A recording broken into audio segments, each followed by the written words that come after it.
بالله من الشيطان الرجيم. بسم الله الرحمن الرحيم. 148. وَلِكُلٍّ وِجْهَةٌ هُوَ مُوَلِّيهَا فَاسْتَبِقُوا الْخَيْرَاتِ أَيْنَمَا تَكُونُوا يَأْتِ بِكُمُ اللَّهُ جَمِيعًا إِنَّ اللَّهَ عَلَى كُلِّ شَيْءٍ قَدِيرٌ. وَمِنْ حَيْثُ خَرَجْتَ فَوَلِّ وَجْهَكَ شَطْرَ الْمَسْجِدِ الْحَرَامِ وَإِنَّهُ لَلْحَقُّ مِنْ رَبِّكَ وَمَا اللَّهُ بِغَافِلٍ عَمَّا تَعْمَلُونَ. وَلِكُلٍّ وِجْهَةٌ هُوَ مُوَلِّيهَا، اور ہر شخص یا قوم کے لیے ایک جہت اور جانب ہے جس کی طرف وہ پھرنے والا، توجہ کرنے والا ہے. تو ان اختلافات میں نہ پڑو، بلکہ فاستبقوا الخیرات، تم اچھی خصلتوں میں ایک دوسرے سے آگے بڑھنے کے لیے مقابلہ کرو، کیونکہ اینما تکونوا یأتی بکم اللہ جمیعا، جہاں بھی تم ہوگے تو اللہ تم سب کو لے آئے گا اکٹھے کر کے. ان اللہ علی کل شیء قدیر، اور بے شک اللہ ہر چیز پر قادر ہے، اور اس ہر چیز میں تمہارا اکٹھا کرنا بھی ہے. وَمِنْ حَيْثُ خَرَجْتَ، اور جہاں بھی آپ نکل جائیں اپنے گھر سے، فَوَلِّ وَجْهَكَ شَطْرَ الْمَسْجِدِ الْحَرَامِ، تو آپ اپنا منہ موڑ لیا کریں شطر المسجد الحرام، مسجد حرام کی جانب. جب آپ خروج کریں، باہر جائیں، تو وہاں کیا کریں؟ حالت خروج میں اپنا رخ مسجد حرام کی طرف کر لیا کریں. وَإِنَّهُ لَلْحَقُّ مِنْ رَبِّكَ، اور بے شک یہ منہ موڑنا بیت المقدس سے بیت اللہ کی طرف، یہ حق ہے. من ربک، تیرے رب کی طرف سے یہ حکم ہے. وما اللہ بغافل عما تعملون، اور نہیں ہے اللہ بے خبر ان اعمال سے جو تم کرتے ہو.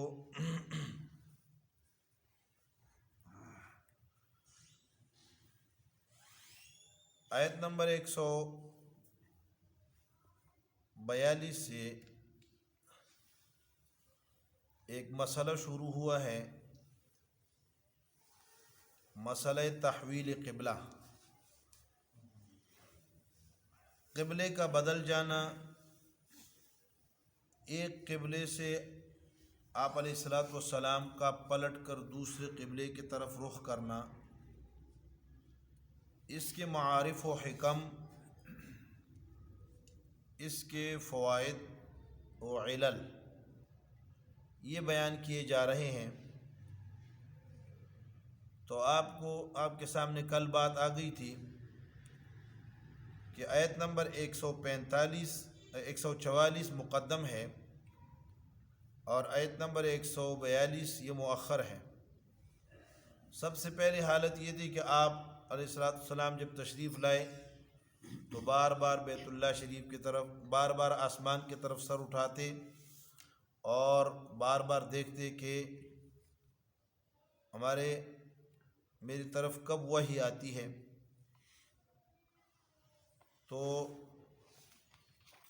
جب وحی آئی اور آپ کو حکم ہو گیا کہ بیت اللہ سے، بیت المقدس سے رخ موڑ کر بیت اللہ کو قبلہ بنا لیں، تو اس پر سیقول السفہاء ما ولاھم عن قبلتہم التی، یہود و نصارہ نے اعتراض کیا. اس کا اجمالی جواب یہ دیا گیا تھا کہ قل للہ المشرق والمغرب، مشرق مغرب کا مالک اللہ ہے. وہ جہاں چاہے جدھر چاہے جس کو چاہے جب چاہے حکم کر دے، تم کون ہوتے ہو پوچھنے والے۔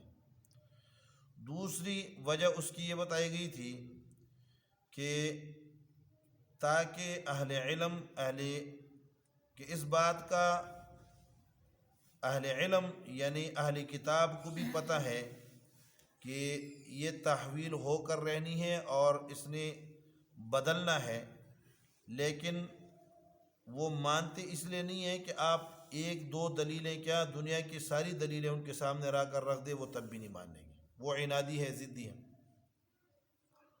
آج کی آیت بھی اسی مسئلے سے متعلق ہے اور اس میں بھی تحویل قبلہ کے متعلق کچھ باتیں بیان کی گئی ہیں۔ تو اس میں ایک بات تو یہ بتلائی گئی ہے کہ ہر آدمی کا اپنا اپنا ایک قبلہ ہے، ہر قوم کا، ہر ملت کا۔ تو یہ چیز بیان کی گئی اور پھر اس کی وجہ بیان کی گئی ہے، حکمت بیان کی گئی ہے کہ تمہیں بیت اللہ شریف کی طرف رخ کرنے کا حکم کیوں دیا گیا ہے۔ تو فرمایا وَلِكُلِّ وِجْهَةٌ، تو یہاں اس کا مضاف محذوف ہے، لِكُلِّ قَوْمٍ یا لِكُلِّ شَخْصٍ یا لِكُلِّ مِلَّةٍ یا لِكُلِّ أَهْلِ دِينٍ، ہر شخص کے لیے یا ہر قوم کے لیے یا ہر دین کے لیے، وجہتن، وجہ کہتے ہیں ما یتوجہ الیہ، جس کی طرف بندہ متوجہ ہوتا ہے، جس کی طرف رخ کرتا ہے، وجہ وہ جگہ۔ تو اس مقام اور ہر بندے کے لیے، ہر قوم کے لیے الگ الگ وجہ ہے، ہوا مولیہا، وہ اس کی طرف رخ کرنے والا ہے۔ یہاں اس کے دو معنی کیے گئے ہیں، لِكُلٍّ وِجْهَةٌ هُوَ مُوَلِّيهَا، مُوَلِّيهَا اے يَتَوَجَّهُ إِلَيْهَا، اس کی طرف ہر بندے کے لیے مقام توجہ ہے جس کی طرف وہ رخ کرتا ہے۔ اب ایک جو ہے وہ توجہ ظاہری ہے اور دوسری توجہ قلبی ہے۔ تو یہاں دونوں احتمالات ہیں، لِكُلٍّ وِجْهَةٌ هُوَ مُوَلِّيهَا، ہر قوم کے لیے الگ الگ ظاہری قبلہ ہے۔ جیسے کہ گزشتہ درس میں گزر گیا کہ نصارہ کا اپنا قبلہ تھا، یہود کا اپنا قبلہ تھا، اور مسلمانوں کو حکم ہوا کہ تمہارا اپنا قبلہ ہے۔ البتہ فرق ان کے قبلوں میں اور ہمارے قبلے میں یہ تھا کہ ان کے قبلے جو تھے وہ خود ساختہ تھے اور ہمارا قبلہ مشروعی ہے، اللہ رب العالمین کی طرف سے مقرر کردہ ہے۔ اس لیے فرمایا لِكُلٍّ وِجْهَةٌ هُوَ مُوَلِّيهَا، ہر ایک آدمی کا اپنا اپنا قبلہ ہے اور وہ اس کے طرف منہ موڑنے والا ہے۔ ہوا مولّیہا، یعنی یہ نہیں کہا ہوا مولّیہا، وہ خود اس کی طرف رخ کرنے والا ہے، اللہ نے اس کو اس کا حکم نہیں دیا، کوئی تشریعی قبلہ نہیں ہے۔ اور وہ تفسیر گزر گئی ہے کہ موسیٰ علیہ السلام کے صخرہ کی طرف یہ یہودی رخ کر کے نماز پڑھتے تھے اور مولد عیسیٰ کی طرف رخ کر کے عیسائی نماز پڑھتے تھے، اسے اپنا اپنا قبلہ بنا لیا تھا۔ انبیاء کا قبلہ جو تھا وہ کیا تھا؟ صرف بیت اللہ تھا اور ہمیشہ سے چلا آ رہا تھا۔ آپ کو بیت المقدس قبلہ بنانے کا حکم دیا گیا ہے، یہ کس کی بنیاد پہ؟ وہ حکمت پیچھے گزر گئی کہ کون یہودی جو آپ کے ساتھ ملے ہوئے تھے وہ کیسے آپ سے مخالفت کرتے ہیں اور کیسے جو ہے نا ایڑیوں کے بل مڑتے ہیں۔ تو فرمایا لِكُلٍّ وِجْهَةٌ هُوَ مُوَلِّيهَا، ہاں تمہارا کام کیا ہے؟ فَاسْتَبِقُوا الْخَيْرَاتِ، اس میں نہ الجھو نہیں، الجھنوں میں نہ پڑھو، بس خیرات کی طرف بڑھو۔ خیرات یعنی خصال خیرات، الخصال الخیرات، یعنی اچھی خصلتوں کی طرف بڑھو۔ اور اچھی خصلتیں کون سی ہوتی ہیں؟ جو شریعت کے حکم کے مطابق ہوتی ہیں، جو شریعت کے حکم کے مطابق جو بھی عمل ہو، قرآن و سنت سے جو بھی حکم ثابت ہو، اس کے پیچھے چلو، یہ خیر ہے۔ تو بیت اللہ شریف کو جب تم قبلہ بنا رہے ہو تو یہ قرآن و سنت سے ثابت ہے، اللہ کے حکم سے ثابت ہے، اللہ نے حکم دیا ہے، لہذا یہ خیرات ہے۔ اگر اپنے طرف سے بنا کر جو لوگ قبلوں کی طرف چل رہے ہیں تو یہ کیا ہے، خیرات نہیں بلکہ شرات ہیں، اس لیے اس سے بچو، تو تمہاری ڈیوٹی اور تمہاری ذمہ واری ہے۔ دوسرا توجہ قلبی کہتے ہیں کہ لکل ہوا مولیہا اے ہوا یوجہہا، وہ اس کی طرف توجہ کرتا ہے۔ توجہ سے مراد توجہ قلبی، باطنی اور ذہنی توجہ ہو۔ تو اس میں بھی لوگوں میں اختلاف ہے، ہر بندے کی اپنے اپنی، شاہ عبدالعزیز محدث دہلوی نے اس کی تفصیل لکھی ہے کہ ہر بندے کے اپنا اپنا ذہن ہے، کسی کا ذہن دین کی طرف ہے، کسی کا ذہن دنیا کی طرف ہے۔ وہ مولیہا لکل وجہۃ، ہر بندے کے لیے ایک قلبی توجہ کی جگہ ہے جس کی طرف اس کا قلب متوجہ ہے، اس کا دل متوجہ ہے۔ اب کسی کا دل متوجہ ہے دنیا کی طرف، وہ لگا ہوا ہے دنیا سسٹم کو کیسے بنانا ہے، پیسے کیسے کمانے ہیں، کیسے لگانے ہیں، کہاں چلنا ہے، کیا کرنا ہے، اس کی ساری توجہ صبح و شام دن رات کام کام کام بس لگا ہوا ہے۔ کچھ لوگ وہ ہیں جو دین کی طرف ہیں، جن کی توجہ دین کی طرف ہے، اب لگے ہوئے ہیں کہ دین کا کام کیسے بڑھ جائے، دین کی دعوت کیسے بڑھ جائے، دین کا کام، دین کی تعلیم کیسے عام ہو جائے، دین پہ عمل کرنا کیسے عام ہو جائے۔ کچھ لوگ اللہ نے اس طرف متوجہ کر دی ہے۔ اسی طرح کچھ لوگوں کا تعلق خالق کے ساتھ ہے، ذہنی تعلق، دینی تعلق، قلبی تعلق، قلبی رجحان وہ اللہ کی طرف ہے کہ میرا خالق کیسے راضی ہو۔ کچھ لوگ مخلوق کو راضی کرنے کے لیے لگے ہوئے ہیں، یہ بادشاہ کیسے راضی ہو جائے، وزیر کیسے راضی ہو جائے، یہ لیڈر، پارٹی کا لیڈر کیسے راضی ہو جائے، ادھر بھاگ رہا ہے ادھر بھاگ رہا ہے، او پتہ نہیں کیا کیا کر رہا ہے، کبھی کھانے کھلا رہا ہے، کبھی جھنڈے اٹھا رہا ہے، کبھی جلوسوں میں جا رہا ہے۔ یہ اس نے اپنی جو ہے نا اس کے ایک توجہ ہے لگا ہوا ہے۔ اسی طرح کسی کے سامنے اللہ نے قرآن و سنت کو مزین کر دیا، اس کا دل، اس کی توجہ قرآن و سنت کی طرف ہے کہ میری زندگی قرآن کے مطابق کیسے ہو، سنت کے مطابق کیسے ہو۔ کسی کی توجہ رسوم و رواجات کی طرف ہے، آج یہ رسم کر لی، کل وہ کر لی، پرسوں وہ کر لی، یہ مختلف۔ تو لکل وجہۃ ہوا مولیہا، ہر ایک کی ایک ذہنی توجہ اور قلبی دھیان ہے، تو قلبی رجحان ہے، کسی کا کس طرف، کسی کا کس طرف۔ لیکن حکم کیا ہے؟ فاستبقوا الخیرات، حکم یہ ہے کہ ان اختلافات میں تم اس چیز کی طرف چلو جو خیر ہے، اور خیر کیا ہے؟ جو قرآن و سنت سے ثابت۔ فاستبقوا الخیرات اینما تکونوا، جہاں بھی تم ہوگے، یأتی بکم اللہ جمیعا، تو اللہ تم سب کو لا کر جمع کر دے گا، اکٹھے لے آئیں گے اللہ۔ اس میں ترغیب ہے کہ بھائی جس طرح اللہ نے تمہیں کعبہ پر جمع کر دیا، ایک قبلے پر تمہیں جمع کر لیا ہے، وَكَذَلِكَ يَجْمَعُكُمْ يَوْمَ الْقِيَامَةِ، اسی طرح اللہ تمہیں قیامت کے دن میں سب کو اکٹھا کر لے گا۔ تو اس دن سے ڈرو، جس طرح یہاں تمہیں حکم مل گیا ہے کہ اکٹھے ہو جاؤ، ایک کعبے کی طرف رخ کرو، جو آ رہے ہیں وہ ہدایت والے ہیں، جی یہدی من یشاء الی صراط مستقیم، اور جو نہیں آ رہے وہ گمراہی والے ہیں۔ لہذا دنیا میں تمہیں اللہ نے کعبہ پر جمع کر دیا ہے، کل قیامت کے دن تمہیں جنت کے اندر جمع کرے گا۔ یأتی بکم اللہ جمیعا، یہ معنی ہے، یا یہ معنی ہے کہ اللہ تعالیٰ تم دنیا کے جس کونے میں بھی ہو، مشرق میں چلے جاؤ، مغرب میں چلے جاؤ، افریقہ چلے جاؤ، امریکہ چلے جاؤ، لندن چلے جاؤ، چائنا چلے جاؤ، روس چلے جاؤ، دنیا کی کسی کونے میں چلے جاؤ، یأتی بکم اللہ جمیعا، اللہ تمہیں حکم کریں گے کہ بیت اللہ کی طرف رخ کرنا، رخ تمہارا ادھر ہوگا۔ اینما تکونوا یأتی بکم اللہ جمیعا، تو اللہ تعالیٰ تمہیں اس کی طرف متوجہ کریں گے۔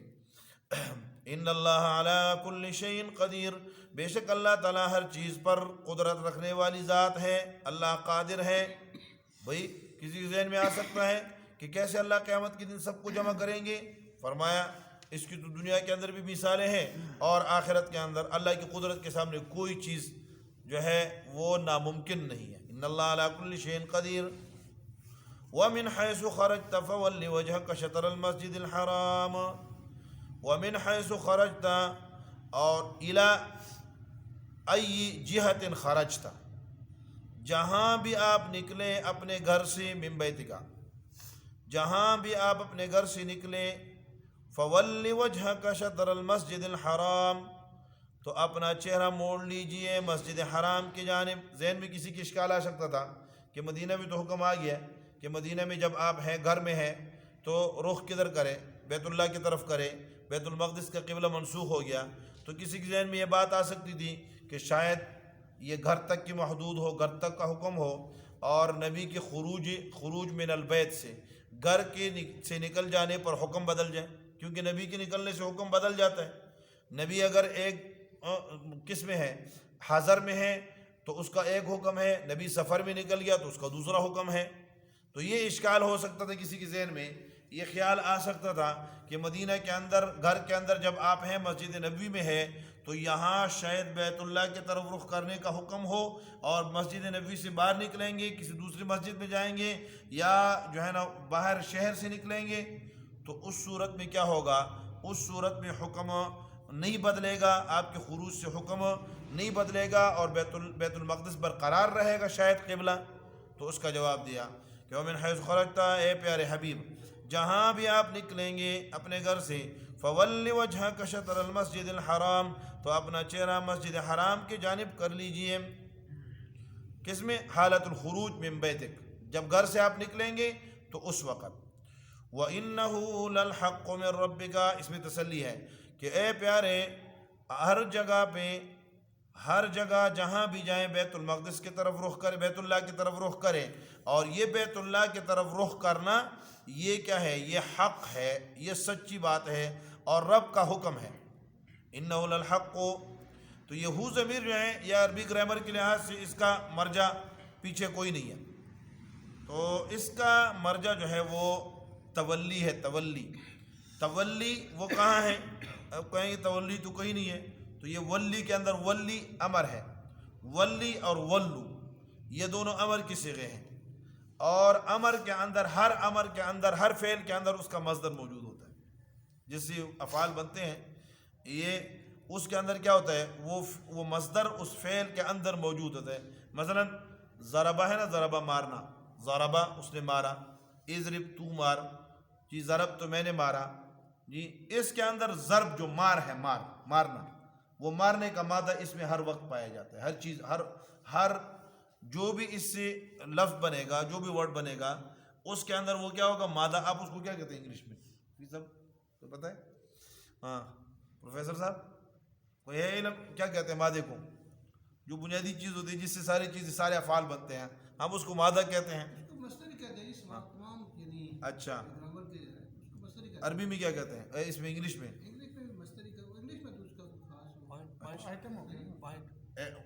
ایٹم۔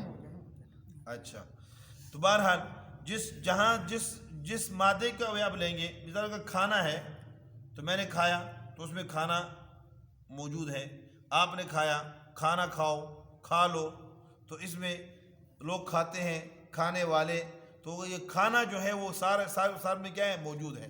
اسی طرح پینا مصدر ہے، تو پیو یہ امر ہے، میں نے پیا یہ ماضی ہے، میں پیوں گا یہ کیا ہے؟ مستقبل ہے، ٹھیک ہے، میں پی رہا ہوں یہ حال ہے۔ تو یہ پی اس کے اندر کیا ہے؟ پینا اس کے اندر ہر حال میں موجود ہوتا ہے، تو یہ پینا مصدر ہے۔ تو اسی طرح جو یہ کیا ہے یہاں جو تولی ہے، ولی اور ولو، اس کے اندر کیا ہے؟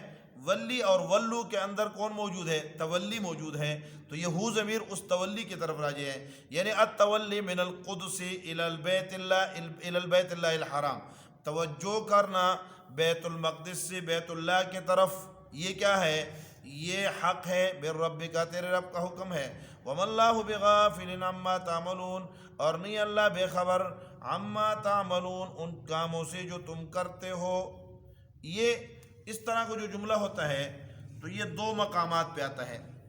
اگر یہ مسلمانوں اور ایمان والوں کے احوال میں ذکر ہو تو یہ بشارت ہے، اور اگر یہ باغیوں نافرمانوں کی حالت میں ذکر ہو، احوال میں ذکر ہو تو یہ کیا ہے؟ یہ پھر دھمکی ہے۔ مطلب کیا ہے کہ مسلمانوں تم اللہ رب العالمین کے حکموں کے مطابق چل رہے ہو، زندگی گزار رہے ہو، اللہ تمہارے اعمال سے بے خبر نہیں ہے کہ وہ تمہیں اس کا جزا نہ دے، اس کا انعام نہ دے، بلکہ اللہ خبردار ہے، اللہ کے علم میں ہے۔ میرا بندہ رات کو اٹھ کے جس طرح میرے سامنے روتا ہے، گڑ گڑاتا ہے، مجھ سے مانگتا ہے، اللہ دیکھ رہا ہے، اللہ دیکھ رہا ہے، تو وہ کیا اس کو اجر نہیں دے گا؟ نہیں۔ یعنی یہ نہیں ہے کہ تم اعمال کرے جا رہے ہو اور تمہارے اعمال کیا ہو رہے ہیں، اذا وجد فتلاشا، وہ اس کا وجود آیا اور ہوا میں اڑ گیا، تم نے نماز پڑھی، اس کا کوئی وجود ہی نہیں ہے۔ اس لیے معتزلہ کہتے تھے کہ کیا ہے، وزن اعمال نہیں ہے، اعمال کا وزن نہیں ہوگا، کس طرح ہوگا؟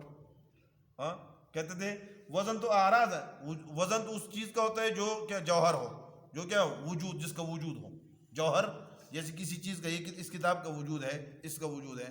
اب روشنی کا تو وجود نہیں ہے نا، روشنی کا وجود کوئی تولنے والی چیز ہے، روشنی کوئی تول سکتا ہے یا اندھیرا کوئی تول سکتا ہے، یہ چیزیں ان کو کہتے ہیں اعراض۔ جوہر اس کو کہتے ہیں مقام بنفسی، جو خود موجود ہو، جس کے خود کیا ہو، کوئی جو ہے اس کا وجود ہو، اور اعراض وہ ہے جو موجود کے ساتھ آتے ہو۔ مثال کے طور پہ ایک مادہ ہے، لکڑی ہے، تو یہ لکڑی جوہر ہے۔ اب اس لکڑی کے اوپر اگر آپ کالا رنگ کرتے ہیں تو یہ کالا ہو جاتا ہے، سفید کرتے سفید ہو جاتا ہے، سرخ کرتے سرخ ہو جاتا ہے۔ تو یہ سرخ، سفید، کالا، یہ کیا ہے؟ یہ جواہر نہیں ہے، یہ اعراض ہے، یہ تابع ہوتی ہیں اس کی، کس کی؟ جوہر کے۔ تو فرمایا، کہنے لگے معتزلہ کہ بھائی آپ کہتے ہو کہ وزن اعمال کا وزن ہوگا، تو جب اعمال کو کیسے تولیں گے؟ نماز ہم نے پڑھی ہے، کس چیز کو تولیں گے؟ وہ تو ختم ہو گئی ہے ہوا میں۔ اعراض یہ ہوتے ہیں اذا وجد فتلاشا، جب ان کا وجود آتا ہے تو ہوا میں بکھر جاتے، ختم ہو جاتے ہیں۔ تو اب اس کا کوئی وجود نہیں ہے تو کیسے تولیں گے؟ ہم نے کہا اللہ کہتے ہیں کہ میں تولوں گا، اب تم اللہ پر اعتراض کر رہے ہو کہ اللہ کیسے تولیں گے؟ تو یہ جدید جو دور ہے، اس نے جو ہے نا ہماری کیا کر دی، وہ ان کا وہ جواب زمانے نے خود دے دیا۔ وہ کہتے ہیں شعیب اختر نے 97 کلومیٹر کی رفتار سے گیند کی ہے، اب کس نے تولا ہے بھائی اس کو؟ وہ تو ہوا میں گئی ہے، تو وہ اس کو تول لیا۔ گاڑی جو ہے نا کیا کہہ رہے ہیں، 120 کی رفتار سے جا رہی ہے، تو یہ کیا کر رہا ہے، کون تول رہا ہے؟ یہ تو اعراض ہیں۔ بجلی کی رفتار اتنی ہے، یہ اعراض ہیں۔ تو یہ جدید دور نے معتزلہ کا وہ سوال کیا کر دیا، وہ بالکل ہوا میں اڑا دیا کہ جب اس چیز کا تھرمامیٹر میں کہتے ہیں تمہیں اتنا بخار ہے، تھرمامیٹر والے نے کیا کر دیا، صاف مسئلہ بتا دیا کہ بھئی آدمی اس کو اس کے منہ میں رکھتا ہے، کہتا ہے تمہیں 103 بخار ہے، 101 بخار ہے، 198 ہے، 97 ہے۔ یہ ساری چیزیں یہ کیا ہے، یہ اعراض ہیں۔ لیکن اس کا تو بہرحال میں کیا بات کر رہا تھا، وَمَا اللَّهُ بِغَافِلٍ عَمَّا تَعْمَلُونَ، تو اللہ تمہارے اعمال سے بے خبر نہیں ہے، لہٰذا تم نے جو عمل کیا ہے تو یہ گھبراؤ نہیں کہ میں نے کر لیا پتہ نہیں اس پہ اجر ملے گا کہ نہیں، بلکہ اطمینان رکھو جو بھی عمل کرو گے اللہ رب العالمین اسے محفوظ رکھ کے کل قیامت کے دن کیا ہے اس پہ ایک ایک عمل پہ تمہیں اجر ملے گا۔ اس لیے اللہ کا جو بھی حکم ہو، شریعت کا حکم ہو، آپ کی عقل میں آئے نہ آئے، آپ کی سمجھ میں آئے نہ آئے، اسے کرو، اس پر محنت کرو، اس کو خود بھی کرو، دوسروں تک بھی اس کی پہنچانے کی کوشش کرو۔ رب کائنات مجھے اور آپ کو، ہم سب کو عمل کرنے کی توفیق نصیب فرمائے۔